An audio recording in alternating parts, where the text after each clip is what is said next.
The turning point of my life is basically the war in Ukraine. Planes and bombs, and they're falling from the sky. I was already thinking that they're dead. I reached the success that society was expecting me to. I was making crazy money, working like blockchain crypto companies, but now I understand that that time was so empty. In the end of the day, I just work with people who's very similar to me and who I used to be. I'm ambassador of consciousness. It changes your life dramatically. If we're talking about my life coaching, for example, what I do is hi, hello, and welcome. I'm very happy to see you all today in the Butterfly Effect podcast. And today we have a fairly special episode because the guest of today's episode is actually me. And I'll be interviewed today by my dear friend Matt. And I guess he'll ask me a bunch of very uncomfortable questions. I have no idea what kind of questions he will ask me. So I'm a guest here today and I'm giving you the microphone, the main mic. How do you feel? Honestly, it's just a little bit terrifying because it's easier when you ask questions and just sit with a strong, smart face. But when you're on the answering chair, it's a bit intimidating. Might be okay, you've got this. Well, okay, let's start with the first question. Why did you start this podcast?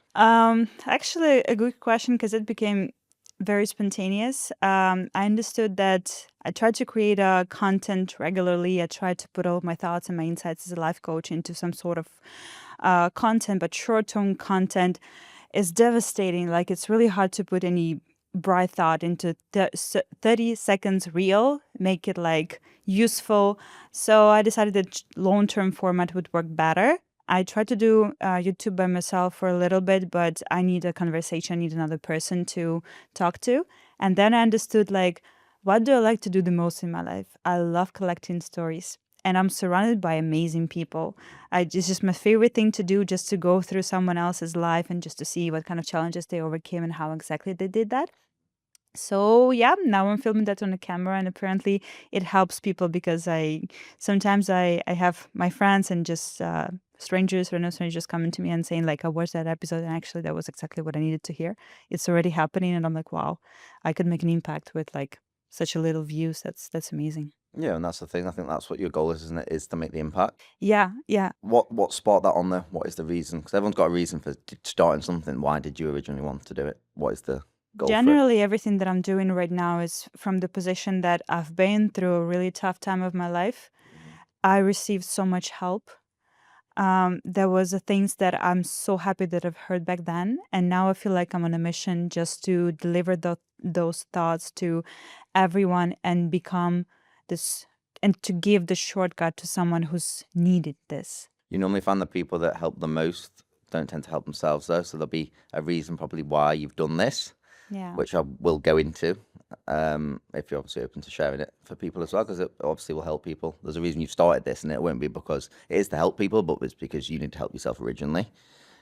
So what would you say has been your hardest thing so far in terms of challenges? I know you've been through a few, but what would you say you've been your main one? Oh, I mean, we're starting with the strong one, right?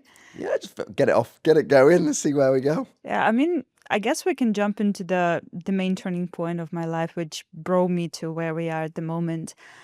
Is I will start with the phrase that I was actually thinking when I was a teenager. It's like, if I will become famous and rich and I'll be invited to an evening show or something, and they will ask like, what's my life story? I'll say it's absolutely boring. My life before like 3 years ago was absolutely boring, predictable, very pre-decided. Um, Scenario was such a generic thing. Like, I reached the success that society was expecting me to. I was working in tech. I was making crazy money, working like blockchain crypto companies as a head of HR, dealing with people. Yeah, on some point I was making like 10 times more than my parents combined. Yeah, and I bought my apartment, I bought my car. I was like buying this shoes and bags and stuff. But now I understand that that time was so empty. It was like being absolutely frozen, no real emotions, just existing. And I was constantly running away by traveling, but it was just a little um, couple of days of joy in between of weeks and weeks of just existing and serving to the big machine of the matrix. And the turning point of my life is basically the war in Ukraine, because I'm originally from Kiev, Ukraine. And when the war started, I was outside of the country on Sri Lanka with my best friend. And one morning, we sit on the beach. I was absolutely arrogant. I never watched news. I haven't watched news for years. I didn't care about politics. I was living in my little bubble, and I had no idea that something like this is coming. And one morning, we sit on the beach. My mom calls and screams in the phone that there's planes and bombs, and they're falling from the sky, literally right near their house. And I'm like, what the fuck is going on? Yeah, well, but And in one day, just everything, like that little bubble crashed, and our face with the wave of events happening one after another, not giving me enough time just to breathe. Like when you in the ocean, you get hit by the waves, and you're just trying to catch the air in between. My parents were living in the city near Kiev, Irpin, which got attacked at first. Um, and and for a week, we were just talking on the phone. I was begging them to leave the city, the country, everything, but it was a very terrifying time. Being so far was really tough because when you're there, you can at least you see what's happening. Being far, you just 24/7 in this absolute devastation and fear. Our flight back was canceled pretty much the same day. We got stuck in Sri Lanka. Back then, Sri Lanka was actually going to announce the bankruptcy of the country, so the situation there was also okay. We weren't having a good time at this yeah, point. yeah, yeah. It was getting like hotter and hotter day by day. I saw that locals are starting to get aggressive, like groceries in the supermarkets were running out. And on some point, March 5th, as I remember right now, we were moving from one place to another in Sri Lanka in the crazy bus. And my mom called me. She screamed that something is happening. They're getting closer. And then the phone call interrupted. And that was the last time I heard her for the next 23 days. Wow. They got occupied, their city, their house specifically. And next 23 days was the worst time of my life, actually. What was going through your head at that point? Everything, everything. I was already thinking that they're dead. I was trying not to let negative thoughts into my head. Back then, I was thinking no one teaches us what to do in this kind of situations. Nowhere, not in school, not in university. No one just prepares us what to do when the war is happening, when you're far from your loved ones, when you can do nothing. And yeah, I was in a funniest thing. Back then I was working remotely, full time. I was on my vacation. I kept working all the time. My parents were God knows where. I was working, I was helping the employees of my company and the women of my company to move out of Ukraine to Poland. Meant a man cannot move out of the country. I was still doing my job, and it felt so surreal. My previous bubble in that moment just became so surreal. Like my world was literally falling apart, and I was keep doing my job. I was like scheduling interviews, thinking what employees to hire, doing budgeting and stuff. And I'm like, what the fuck am I doing? Like, just, How did you manage to do that? Or was it just because you had to, or was it like a driving force of yours? What was it? I think it was a very big distraction that I needed. Otherwise, like in this time in between of work, I was actually crying pretty much all the time. I was like holding not to go into depressive, like numb state just because I wanted to be alarmed if something will happen, so I'll be there. On some point, when our visa was running out and Sri Lanka was going to a very unpleasant place. Um, my ex boss helped me and my best friend to move to Australia. He found a family who can host us. So we basically became refugees. And next 3 months we spent in Australia, in Melbourne.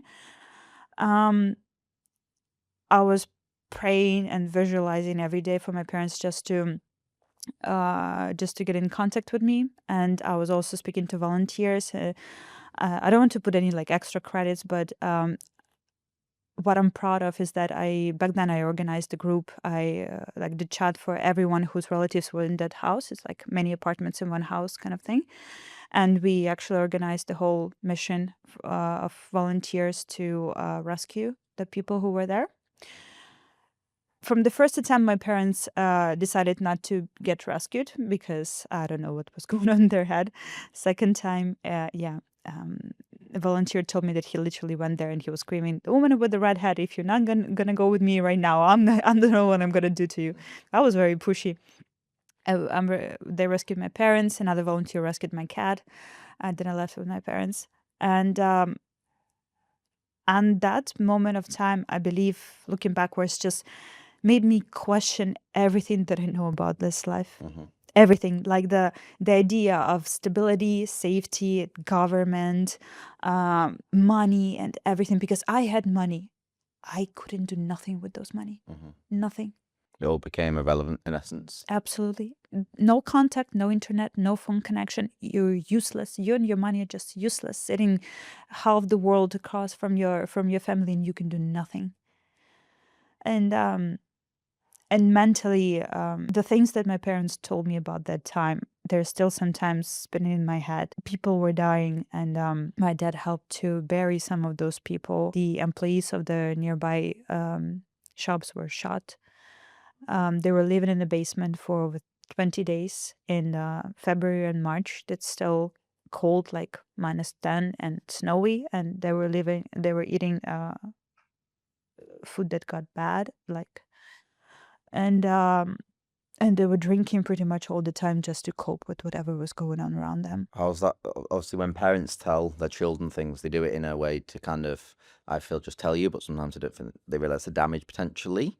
How has it impacted you going forward? Because obviously I can see it still upsets you to this day. How has it impacted you? They told me not even everything. I know that there is a part of information that they're still not telling me to protect me. Where are they now, by the way? Are they all safe? Is everyone?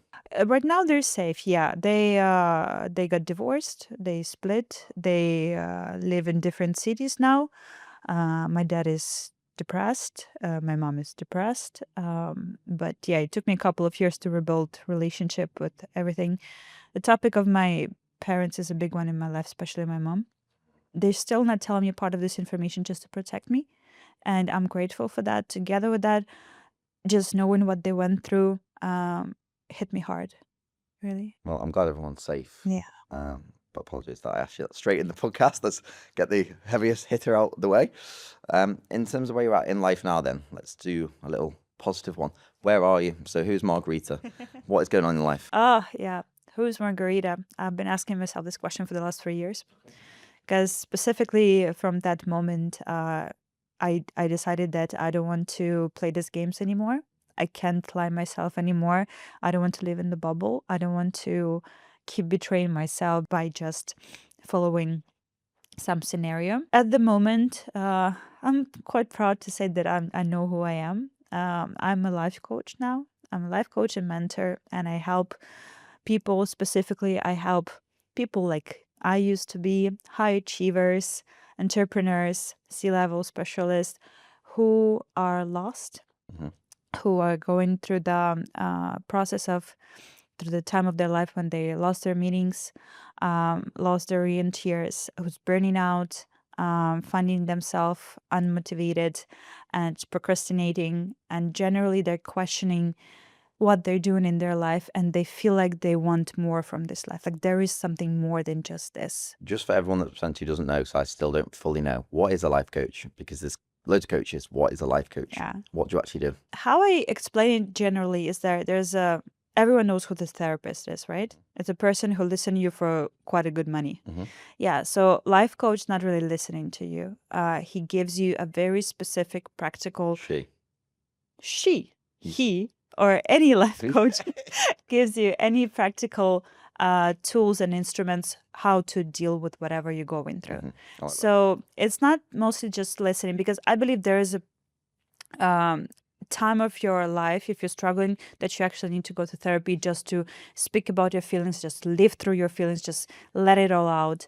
But after that, when it's time for action and you're ready to act, you come into a life coach. Life coach is basically a mentor, a person who's been through what you're going through, and he knows how it feels and he knows how to get out of the situation fast.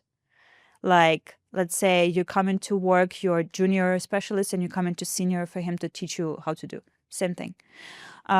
There's lots of different kinds of life coaching. Honestly, I don't give a shit what kind of life coaches are existing there because I did like zero research when I entered this work, let's say, or this path. I knew exactly what I want to do and what kind of instruments I want to combine because I want to be my genuine self in this, not just a part of it. I wanted to combine all of my skills, all of my knowledge, and who I am as a person to create like the very specific solution for very specific kind of people. So Okay. if we're talking about my life coaching, for example, what I do is I combine the principles of life coaching, which is exact tools and instruments to deal with what you're going through, plus cognitive therapy, which is my favorite, the most applicable kind of therapy, plus spiritual tools such as meditation and breath work. So I work with consciousness and subconsciousness, which actually brings this unique result of not only talking what needs to be done, but also making it a shift deep inside your subconsciousness, which works like 10 times faster.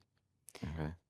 Would you say you became a life coach because of the traumas of you creating, or and you just were fed up of that kind of life? Is that what made you become that, or is that the path you've chosen for the reasons? Not really. I would say the war in my country became that turning point that just kicked me out of my previous life and gave me no way back, which I'm very grateful for. What made me a life coach is a journey of a couple of years of understanding who I really am. Because I've been working remotely as a head of HR in the tech company for a while after the war started, for a year. And then I got laid off. And I was dealing with the fairly deep and negative state for a while, but I just couldn't allow myself to stop and really face it. Mm-hmm. I knew that I'm depressed. I knew that I'm crying for no reason. I knew that my family is falling apart. My mental health is falling apart. I was very unstable. I was full of hate, anger, and I didn't allow myself to slow down and really process everything that was going on with me. Mm-hmm. So, um, almost 3 years ago, I finally allowed myself to do that. I gave myself a 1 month's vacation that turned into a 1 year vacation Mm-hmm. and the full journey of who the fuck I am. I can say it like this. I Mm-hmm. close I like that. myself. Yeah. Oh, yeah, yeah. Everyone needs to go through this journey. Everyone. Let's say if you were someone who couldn't travel for a year, but was in a similar situation in terms of where they're at, how would you recommend for them to potentially get on that journey? Yeah, Makes sense and there's a fix couple of depression. And there's a couple of options, but I would say like if you're on a budget and you don't want to go to therapy or a life coach, which is the fastest option so far, I believe, mm-hmm. start journaling. I love journaling. I believe that journaling is one of the options how you can dedicate time and effort and attention to really dig into yourself, Mm-hmm. like into those questions that you have on the surface, but really go deeper into that. So there's a tons of prompts for your journaling. You can Google them. They're free. Ask ChatGPT and just start journaling daily. Mm-hmm. Like what's bothering you. Oh, I actually have a tip for that, super fast one, how to start journaling like every day. Journaling 101 is basically 5 4 3 2 1 system.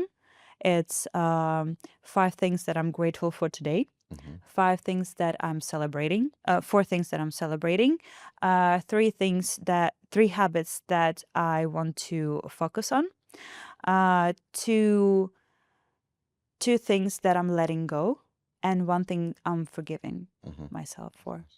And just every day, morning or evening, doesn't really matter. And then what was a stepping stone for you actually finding yourself, shall we say? Because that's a big Hmm. step to go through. Yeah. How did you find it? Because obviously traveling's great, but you have to do something, I'm assuming, to get to that level. Yeah. What did you do to kind of find yourself? I wouldn't say that I traveled to find myself. Actually, I was traveling to escape myself. Yes. Before that, for a year, I've been jumping from country to country. I haven't stayed anywhere for longer than 2 3 weeks. Okay. And I traveled through all Asia, and it was much easier to deal with issues like what to eat, where to go, what kind of SIM card to buy than what the hell am I doing in this Yeah. life? So I just kept running, kept traveling, kept jumping from one place to another. And then I came to Bali and I was looking for a place where I can settle. And this place became the one. Hmm. So I started to get the answers on this question, who am I, when I stopped running away from myself. Hmm. What I did, well, that was a big journey, but key points of that is I allowed myself to stop. Don't look for another job. Really give myself this time. You can do this while having a job is not necessary, but that was my way because my job was a full-time distraction for me. Hmm. So I stopped everything work related. I allowed myself to go into my biggest fear, which is actually being unemployed, which means being unsuccessful, which means not having an income for a year, which means my chances of dying out of hunger increases dramatically. Yes, that is very true. Yeah. And how did you find that then? Because that is a big jump from making a lot of money Yeah. to making none. So obviously a lot of people are scared of not losing their jobs, leaving their jobs if they're unhappy in it. What would you then recommend, sorry, to people that potentially want to leave the job, they're not happy in it, it's making them depressed? How would you reverse that? Would you leave or would you find another job first, then leave? What would you do? Yeah.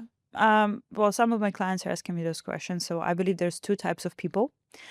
And for each type, there's a one solution. So if you know that you are the reckless type, you are not freaking out if you don't have work income, you know that you will figure out, that you will deal, then you can afford quitting your job and going all in into like spiritual journey, asking yourself questions, dedicate time for that, building business or whatever. Um, if you are my type of person, actually, is you either move to part time and do this in simultaneously, or you save up some a security pillow, like golden parachute or silver parachute or any kind of parachute, actually to feel yourself more or less comfortable and stable. I had savings that allowed me basically to maintain my lifestyle for a year without like freaking out. Still, I was anxious Hmm. a lot, mostly just because all of this beliefs in my head was just destroying one after another. So Hmm. Okay. yeah. So we're in Bali now. So the update of life is you're a life coach now. I've gone from Ukraine to having a job you hated, basically, to now doing a job you love, Mm. enjoy. What is next for you then in your journey right now? I wouldn't say that I hated my previous job. I was very good at my previous job. I was the best HR my employees ever seen, and you can check my LinkedIn No. to. What was it? What actually was the job? Because you said crypto and things. Yeah, so it was head of HR and recruitment in crypto startups. So basically, I was building the company together with the CEO from scratch, hiring from like 5 people to 300 people, building all the teams, all the procedures, mechanisms, and everything to make things work, and lots of different stuff in between. So I've been dealing with people for the last almost 10 years, I Hmm. think. But before, I was mostly advising them in their career.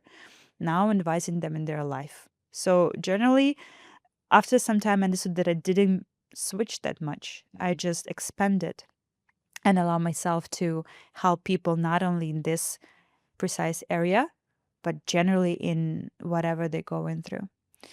Um, what's in front of me? Well, now I'm all in the coaching. I truly believe that I'm in my place. I feel like I'm doing what I'm supposed to do. And every time when I receive a testimonial from my client that like you changed my life, those words are just like wow, I'm actually doing what I'm supposed to do in this life. I feel it. um I am so excited of the future because I see that I can finally make this impact. Like I was given so much, Hmm. this journey of losing myself, finding myself. I was given so much, like so much support and help and knowledge.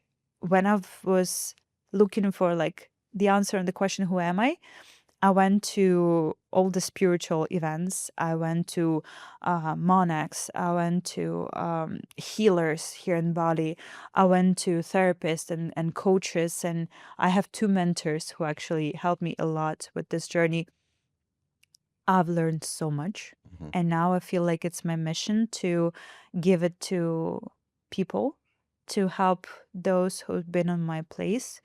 Um, Together with that, one of the things when you find your purpose or when you're very close to your purpose, you kind of can't say no. Hmm. It's like it's driving you, it's there, it needs you, and you feel like I have no other way. Like there's nothing else I can do, just this, Hmm. at least for a moment. In terms of the job, though, do you find it quite mentally hard sometimes? Because I'm assuming dealing with people's traumas and experiences can be hard. How do you deal with it?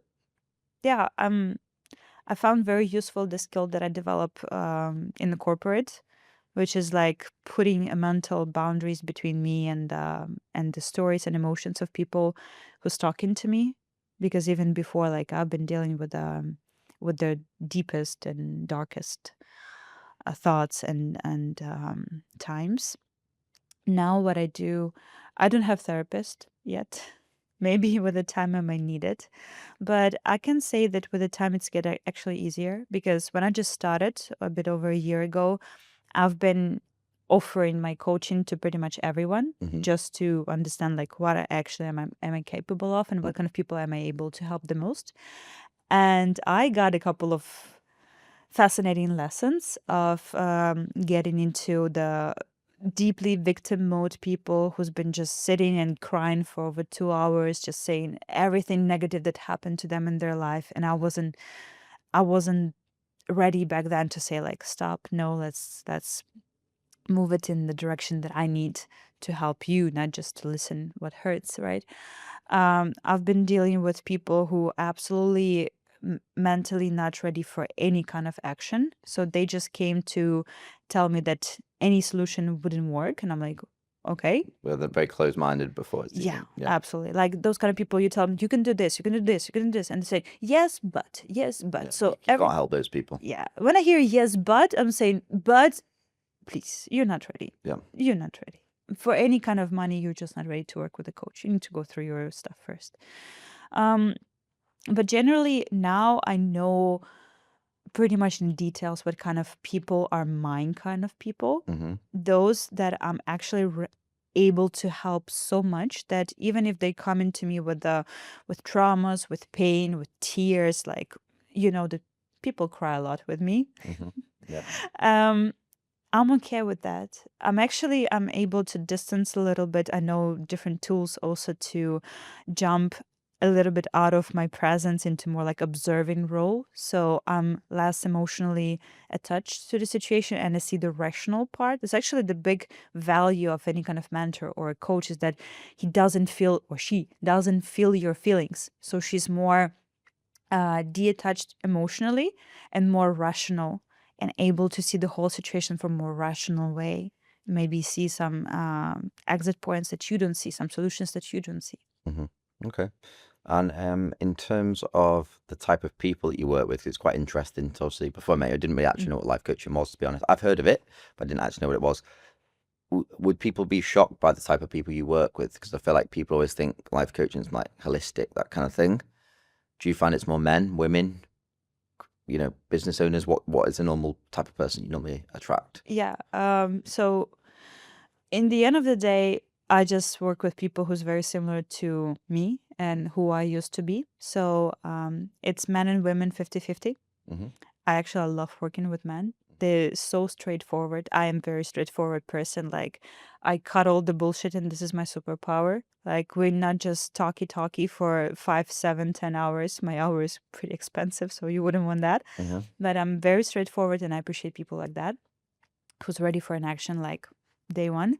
Um, those people, my clients, my favorite clients, they are entrepreneurs or high achievers, C-level employees, actually athletes as well. Oh, okay. Because I love the mindset of the people who are dedicated, who are focused, and also they have a certain level of discipline.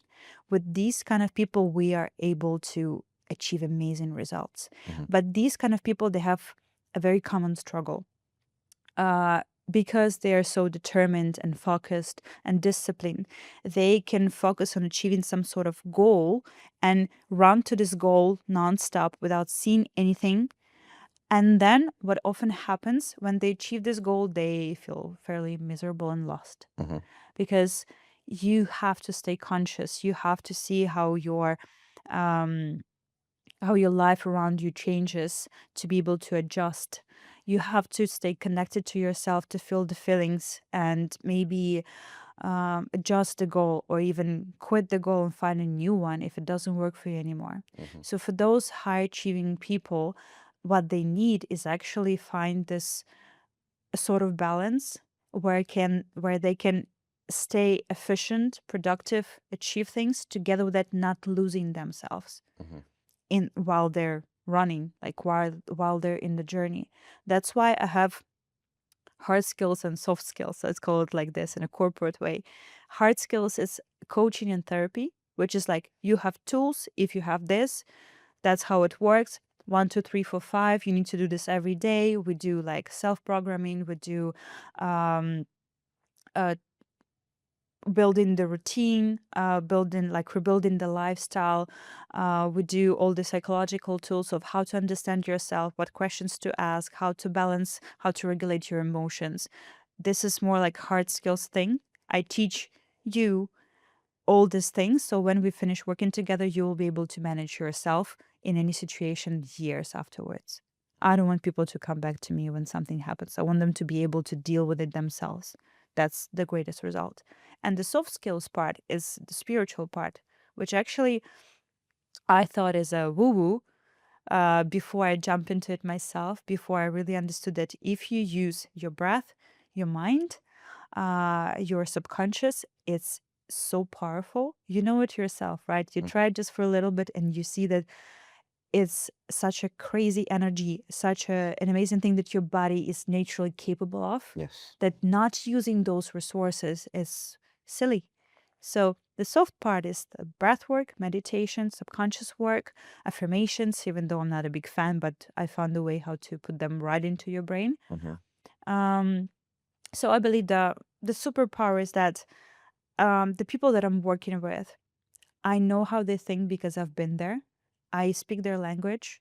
I'm not asking them to quit their job, to start growing tomatoes and find their peace in the bushes, Hmm. but I explain them that where you're going, I've been there. I can see where you're heading. We can adjust just a little bit right now. So we will make sure that when you will achieve your goals, you will receive that emotions that you're aiming for. We never aim for materialistic goals. We actually aim for feelings. If I want to make more money, I want to feel more stable or I want to feel more secure. If I want promotion, I want to feel like I'm successful. If I want a beautiful woman or a man, I want to feel loved or I want to feel needed, whatever the need is. Okay. I would say as well, especially for men, because when you mention meditation stuff, I think a lot of people think it's something other than what it is. Like it's, so for me personally, obviously, when I met Yeah. you and other people and I came to Bali, I was kind of like, oh God, what is this? But you don't actually realize until you do it how good it actually is for you. Yeah. And I think because I know you probably deal with it obviously a lot, but people working corporate jobs and stuff, they're very stressed. The idea of that is not something they'd ever think about. How would you say that? How long does it normally take for someone in that kind of stance to get from like kind of rock bottom area to kind of feeling good again? Is it dependent on the situation? Is it dependent on what they allow themselves to kind of be open to? What is it? It very depends on one thing is how connected they are to themselves. Are they able to feel their feelings? Because any kind of work with like meditation or breath work or subconscious is actually how connected you are to yourself. So when I'm asking questions, you're able to answer them. Like, what do you feel? Um, I only had just a couple of people throughout my practice who's actually so disconnected that it takes like 3 months just to uh, go through that wall of resistance. But if they come into me, they're ready. They just don't know how, so it takes a bit more time. Generally, for average person, around 1 month, which is 4 sessions, Hmm. like what 6 hours, is the time when you start to feel a huge shift. And to be honest, investment wise, even if it is 3 months, 3 months like your life to potentially feel your best self again compared Yeah, to the rest of your life miserable, I think that's a pretty good investment. So yeah, depends how people view it as well. But obviously, for most people, that should be absolutely. a worthwhile thing. So in terms of you then, because obviously you are quite a hard person, obviously so soft as well. Where have you got that from? Exterior from? Is that from Ukraine? Is that just how you've been brought up? have you built that over time? Because you have two different, the hardness and then the softness. So how have you developed both? Because most people have a soft or hard. You're kind of both. How's that happen? I guess the part of it is my mentality, which is actually my straightforwardness is my mentality. Together with that, the part is trauma. Hmm. It's created by trauma. It's the whole package of overachieving slash money mindset slash I need to evaluate everything around me to feel comfortable, which means that as any kind of child of 90s in Slavic countries, was raised in very poor conditions. And there was a things that afterwards, when I was already older, my parents told me that on some part of this childhood journey, we had not enough money for food, for very basics. And that created this scarcity mindset that built such a strong parts of me that I'm still learning how to deal with. My overachieving part is from there. My super economical part is from there. Like when I'm saying that I used to be successful, I am successful right now. Actually, I'm really successful right now. When I used to make lots of money, you have to understand that like making 10K a month, I was saving money of not eating dinners. Hmm. Because if I would buy something like a skincare today, I had a calculator in my head that was saying like you reach your maximum. So I would skip dinners. Okay. I would go travel the world buying the cheapest flights, like the worst The type of worst flight, seats and stuff. the Yeah. worst seats, Yeah. very shitty hotels. I had tons of money. I was living like I had none. Hmm. Now I have like maybe 10 times less. I'm living like a really living. Hmm. So the power of mindset is huge and I feel it on myself. The strong part of me is the protective mechanism actually because I see right now working a lot with Europeans, with people from Australia, like US. Most of them have a slightly different mindset because they never experienced that time of like, not only your family is poor, everyone is poor. Like you live and everyone is struggling around you. Your parents are telling the story of how they had not enough money for food. Your grandparents telling the story how they had no food. So those things, I believe in like generational traumas. I believe that some of the traumas are in our DNA and so deep that we need to kind of like dig deep into the past. So it took me a good 3 years to very proactively work on my money mindset, on my defense mechanisms Hmm. to kind of soften a little bit because it used to be even more than that. That actually helped me to open my feminine part. That actually helped me to build healthier relationship with my partner at the moment. So it's Hmm. all interconnected. How have you found that with relationships, though, in terms of from kind of younger to now? Has that affected any relationships in terms of the? Um, I've been through just a couple of relationships in my life because most of the time I spent single, like 5 or 6 years I was single. Well, every relationship was a great lesson. The previous one was very abusive. Hmm. That actually saved me from going into a deep depression Okay. because of the whole situation with being absolutely lost. Actually, you can jump into this depressive state like addictions and stuff. It's so easy. I was actually addicted. I was a heavy smoker. I was fairly addicted to alcohol. So yeah, I've been through my stuff. But that abusive relationship forced me to fight for myself, to fight for literally my life. Something like that. Yeah, it was such a drama. That was very fun.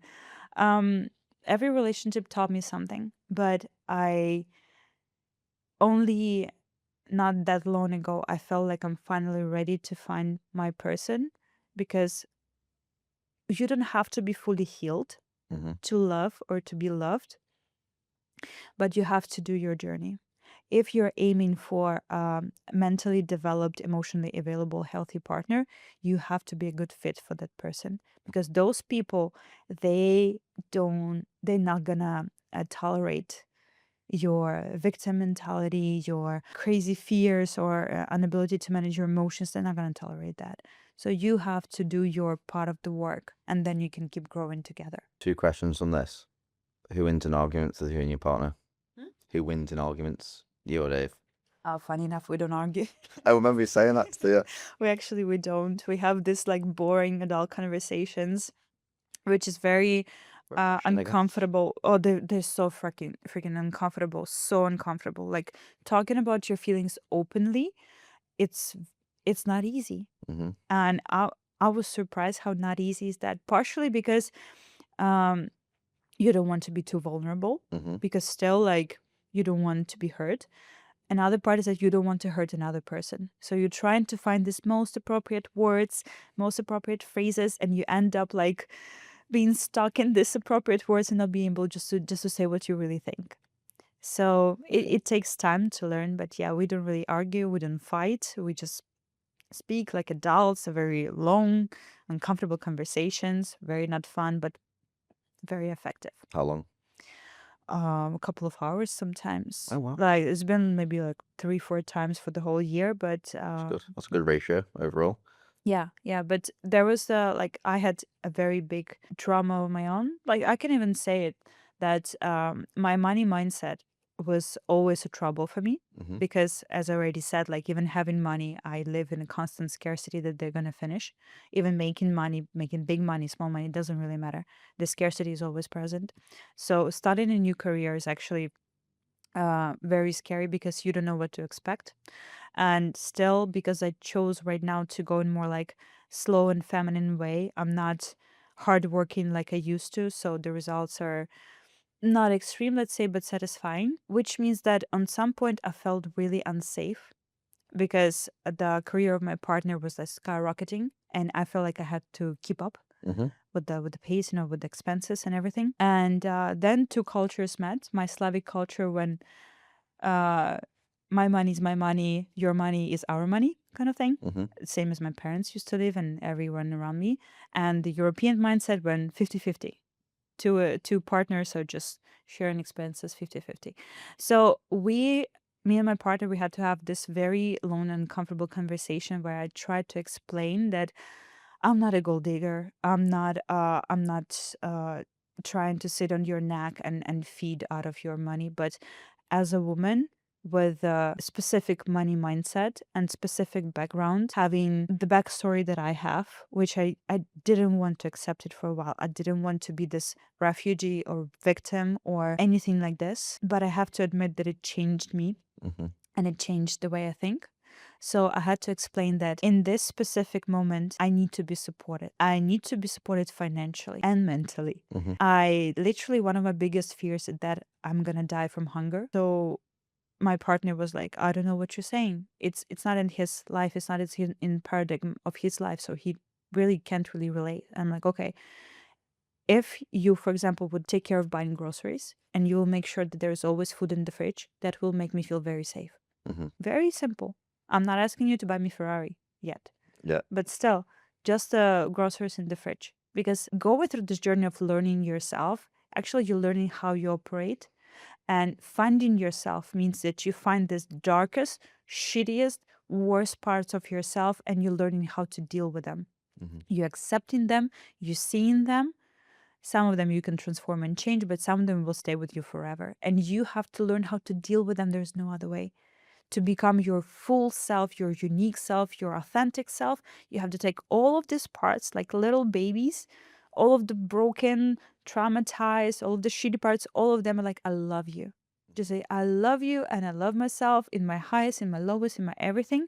And with this, you go and you communicate with other people.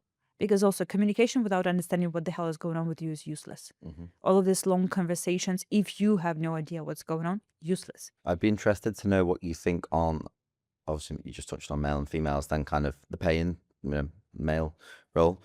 Is that forever? Because also I'm just interested from your side in terms of the man financially helps the woman. Like, what's your stance on that?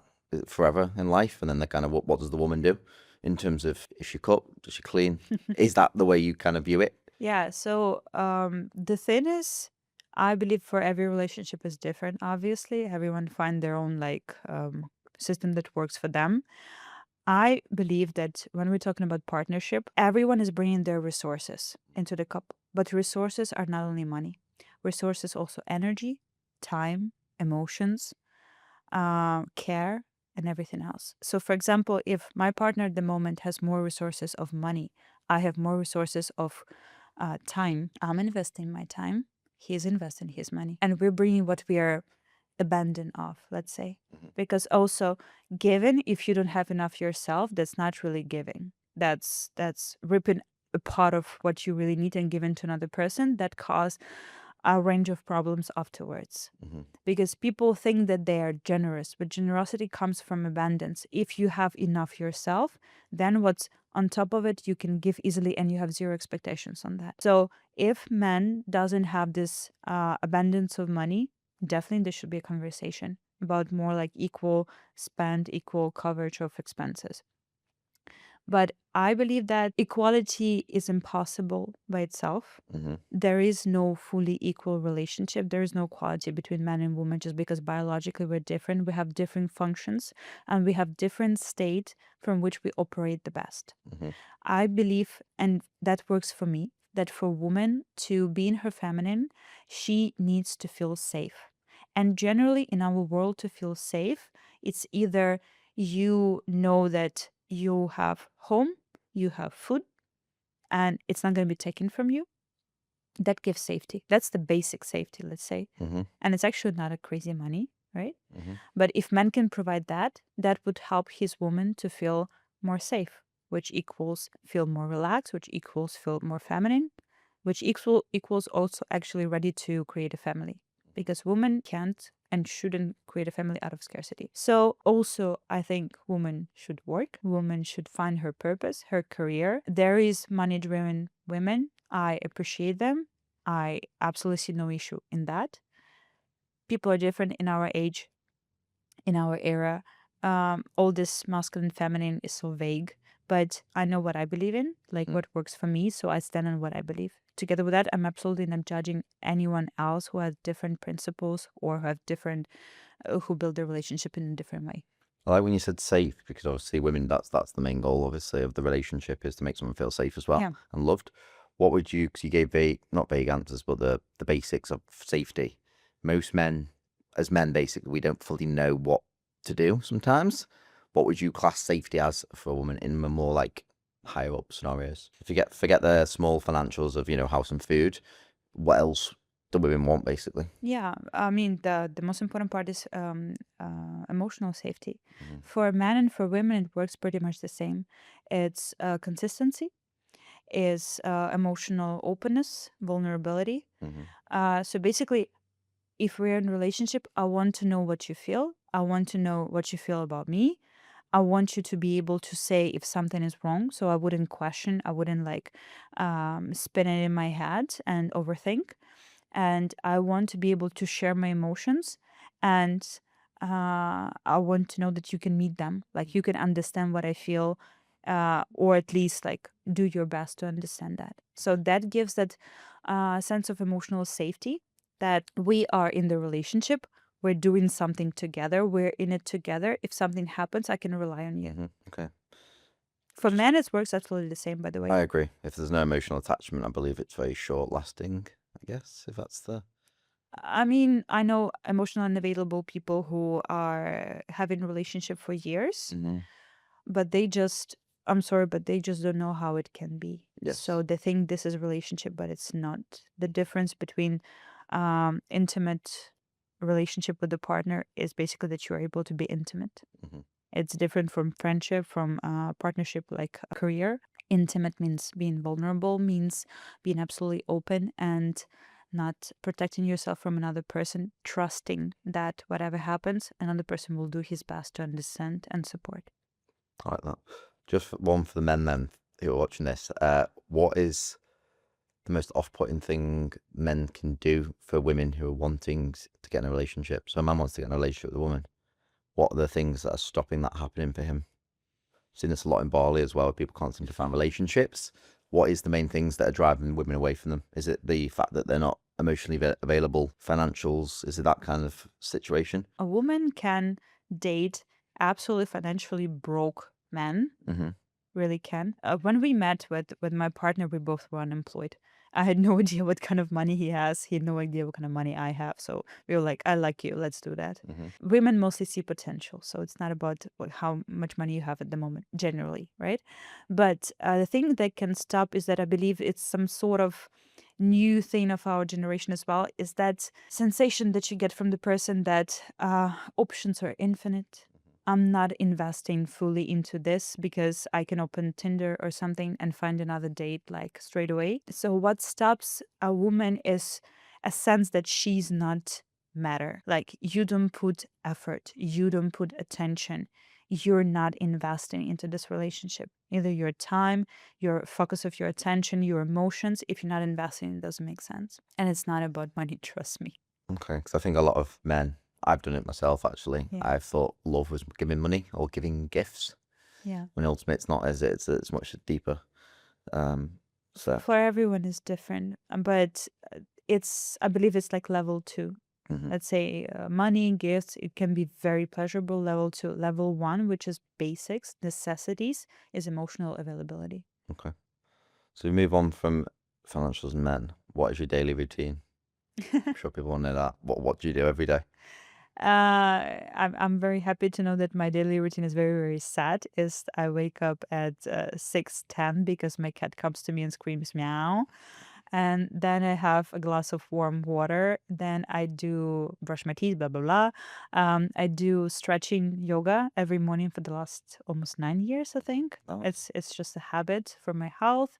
Then I do go outside, look at the sun, enjoy the air, and I'm so damn happy that I live in the constant summer. I dream about it. I eat cold, so it's the good decision that I made for myself. mhm, Then breakfast, then we go for a walk, at least like 8, 10,000 steps around the house on the beach. Then gym, then lunch, that I work. I keep my schedule pretty flexible together with that organized. So I found the balance in that as well. I'm not super busy actually. I leave lots of free time every day just to whatever mhm, thing. Dinner, sometimes with friends, recording podcast stuff, and then out of things that we do every evening we spend time together with my partner, mhm. like hugs, cuddles, watching TV or playing like Monopoly or something that I'm always losing it for some reason. And that's it. Going to sleep 10, 10:30 maximum. Mhm. And I read lots of researches, like health related on what's the best time to sleep, what's the best food to eat. I did lots of work on building my routine the best way possible to myself specifically, and I'm very proud of maintaining it no matter what. Do you ever get stressed? Absolutely, yeah. How do you deal with stress? I know a bunch of tools. First of all, is the breath work. Like I already have this like automatic response. Whatever happens, I have a specific different kinds of breath that I'm using when I'm anxious, when I'm stressed, when I'm like overwhelmed. So first is this. Second one is that also automatically I kind of like detach myself emotionally from the situation. I'm like, okay, let's observe what's actually is happening. That's the power of consciousness. That's something that I'm ambassador of consciousness. Mhm, It changes your life dramatically. Like you stop being reactive and just like a puppet, just react of what's happening with you. But you take your life into your hands under control and you're like, okay, something is happening. What's actually is happening? What am I feeling about it? What does it mean? It gives you time to not react like emotionally, but actually more rationally, mhm, which brings you generally to better decisions. But also the thing that important is that I have this general philosophy right now in my life. It's related to stress. Actually, it decreased the level of stress in my life a lot. Is that whatever happens, happens for me. mhm. The world wants me and any other person to be actually quite happy and to serve their purpose. Whatever happens, happens for me to teach me a lesson, to give me a skill, to give me a knowledge, or to give me like opportunity or person or some kind of contact. So, and lots of negative things are happening, of course, as well. But I look at them like they're happening. It's happening for me for something, and I'm like, just little like Sherlock Holmes style. Of, Mhm. okay, so what is the reason? What is the reason of everything? I just need to understand the reason. So Oh, it makes your life like a fun game rather than a challenge yeah. that you have to Which is, overcome. yeah. So if you have one final thing to say to people watching, or anything interesting about yourself that you'd like to share, what would it be? Any message to send to people that might, anything that way? A message. A message is basically like I've spent, luckily, not that many years chasing the success that society told us we have to get. Mm-hmm. I'm very happy that for many reasons I was able to escape that road. Mm-hmm. And even though it's very scary in the moment, very scary to leave what's known, to leave stable jobs, predictable relationships, some future that you could predict and calculate easily, it's worth it because I had no idea back then that there is so much in this world that I could have such a huge range of emotions, that I actually could feel blessing, not religious blessing, but blessing like, wow, like I'm genuinely grateful. I live. I'm Mm. grateful. I live. I feel my body. I feel my emotions. I'm so grateful that as a result of my journey, I know who I am. I'm pretty stable. Shit happens, but I know how to deal with it. And it gives me this sense of confidence that I know how to deal with myself, or at least I know where to look for the answers. I'm happy that it gave me an opportunity to build healthy relationships, to have a home of my dreams, to live in the place that I absolutely love, to wake up pretty much every day with a sense of gratitude and excitement what this day is going to bring me. There is some dark days, of course. It's not just unicorns, but just comparing it to what it was before, I'm thinking this is life, Mm-hmm.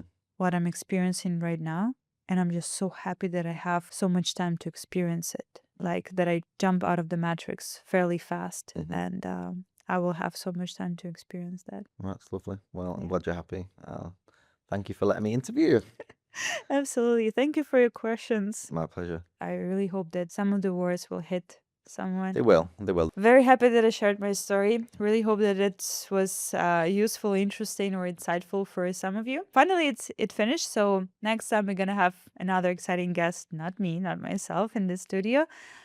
Thank you so much for watching this. As always, I'll be happy to see your comments below, follow, ring the bell so you will be alarmed about the next videos. Thank you for being with me, with us today, and I wish you a great day. Wake up, live your life. Don't be scared. It's going to be fine. It's very interesting out there. Thank you, and see you in the next episodes of the Butterfly Effect podcast. Done. Oof. Well done. Well done. Well done, partner.